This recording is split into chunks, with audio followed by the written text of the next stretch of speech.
Welcome students. நம்ம இப்போ பார்க்க போகிற டாபிக் டெட்லாக் ஹேண்டலிங் மெத்தட்ஸ். ஒரு சிஸ்டமில் டெட்லாக் வராமல் இருக்கணும் அப்படின்னா இந்த 4 மெத்தட்ஸ் நம்ம யூஸ் பண்ணிக்கலாம். இந்த first one deadlock prevention, deadlock avoidance, deadlock detection and deadlock recovery அப்படிங்கிறது. டெட்லாக் ப்ரிவென்ஷன் அப்படிங்கிறது என்னது, அந்த சிஸ்டமில் டெட்லாக் அப்படிங்கிறதே வரக்கூடாது. அப்போது நம்ம இதுக்கு முன்னாடி பார்த்துருக்கோம், டெட்லாக் அக்கர் ஆகணும் அப்படின்னா ஒரு 4 கண்டிஷன் சாட்டிஸ்ஃபை ஆகணும் அப்படின்றது. இந்த 4 கண்டிஷனையும் இங்கே என்ன பண்ணணும், ப்ரிவெண்ட் பண்ண போகிறோம். இந்த ஃபஸ்ட்டு ஒன் என்ன அப்படின்னா, இந்த மியூச்சுவல் எக்ஸ்க்ளூஷன் அப்படிங்கிறதே நமக்கு வரக்கூடாது. செகண்ட் ஒன் என்ன, ஹோல்ட் அண்ட் வெயிட் நம்ம என்ன பண்ணுறோம் அப்படின்னா ப்ரொவைட் பண்ணுறோம். அதுக்கப்புறமா ப்ரியம்ஷன் அப்படிங்கிறத அலோவ் பண்ணணும்.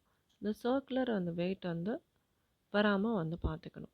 இந்த 4 கண்டிஷனையும் நடந்துச்சு அப்படின்னா நம்ம அந்த சிஸ்டமில் டெட்லாக்கை ப்ரிவெண்ட் பண்ணிக்க முடியும். டெட்லாக் எப்படி அவாய்ட் பண்ணலாம், இப்போ நான் டெட்லாக் அந்த சிஸ்டமில் அவாய்ட் பண்ணணும் அப்படின்னா அதுக்கு தேவையான ரிசோர்ஸை அதை முன்னாடியே கொடுத்துடலாம். அந்த ப்ராசஸ் எக்ஸிக்யூட் பண்ணுறதுக்கு முன்னாடியே நம்ம அதுக்கு தேவையான ரிசோர்ஸஸ் எல்லாத்தையும் நம்ம அலோகேட் பண்ணுறோம். அதுக்காக நம்ம பேங்கர்ஸ் அல்காரிதம் அப்படிங்கிறத யூஸ் பண்ணுறோம். ஸோ இந்த ப்ரிவென்ஷன் அண்ட் அவாய்டன்ஸ் யூஸ் பண்ணும்போது நமக்கு கரெக்டான டேட்டா கிடைக்குது. ஆனால் நமக்கு என்ன ப்ராப்ளம் ஆகுது அப்படின்னா பெர்ஃபார்மன்ஸ் டிக்ரேட் ஆகிட்டே வந்திருக்கு. ஸோ டெட்லாக் டிடெக்ட் பண்ணுறோம். தேர்ட் என்னது, டெட்லாக் டிடெக்ஷன். இது 2 ஃபேஸில் வந்திருக்கு. இந்த ஃபஸ்ட்டு ஃபேஸில் என்ன பண்ணுறோம், நம்ம அந்த ஸ்டேட் ஆஃப் த ப்ராசஸை நம்ம செக் பண்ணுறோம். டெட்லாக் அக்கர் ஆகிடுச்சு அப்படின்னா அதுக்கான அல்காரிதமோ இல்லை ரெக்கவரி மெத்தட்ஸோ யூஸ் பண்ணி நம்ம அதிலேருந்து அந்த டெட்லாக்லேருந்து நம்ம ரெக்கவரி பண்ணிக்க முடியும்.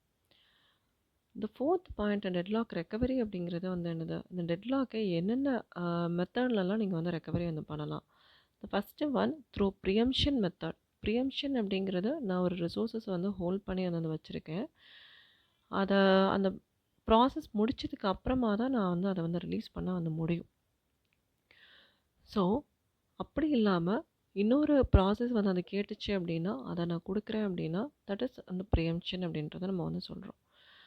So next one deadlock recovery through rollback method வழியாகவும் நம்ம பண்ணலாம். இல்லை deadlock recovery through killing process.